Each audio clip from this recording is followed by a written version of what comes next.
Welcome to my channel. Easiest way to access Linksys WRT54G with default passwords. 1. Plug in and power up. First of all, make sure the WRT54G is plugged in and the power light is on. If it's a fresh setup, let it boot for a minute so everything initializes.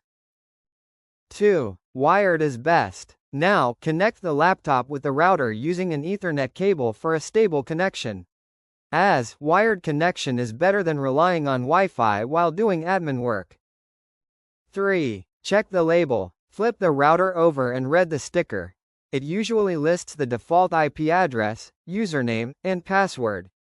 For the WRT54G, the default IP is often 192.168.1.1 and the common defaults are username blank or admin, password admin. But it's better to confirm on the label first.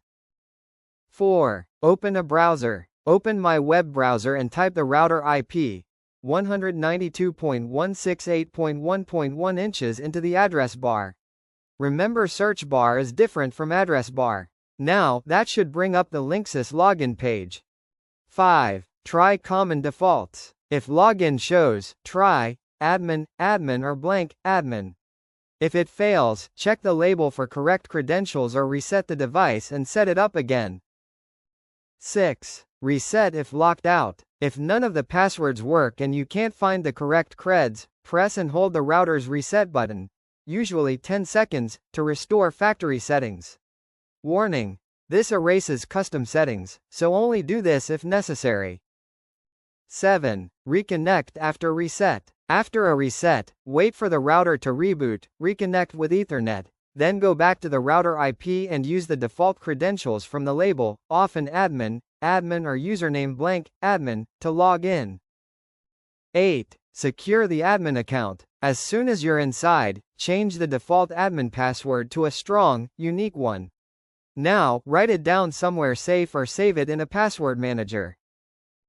9. Set up Wi-Fi properly. Go to wireless settings, pick a clear SSID name, and choose WPA2, or WPA2, WPA3 if available, with a strong passphrase. Open or WEP networks are risky, so avoid them. 10. Save and back up. Save the router's configuration and, if the interface allows, export a backup of the settings. That makes recovery easier if you ever need to reset again. 11. Update firmware. Check the router's firmware version and, if a newer stable version exists on Linksys' site for my exact WRT54G model, download and update it carefully. 12. Test and log out. Test internet access on a device, confirm wireless clients can connect with the new password, and then log out of the admin panel. Thanks for watching.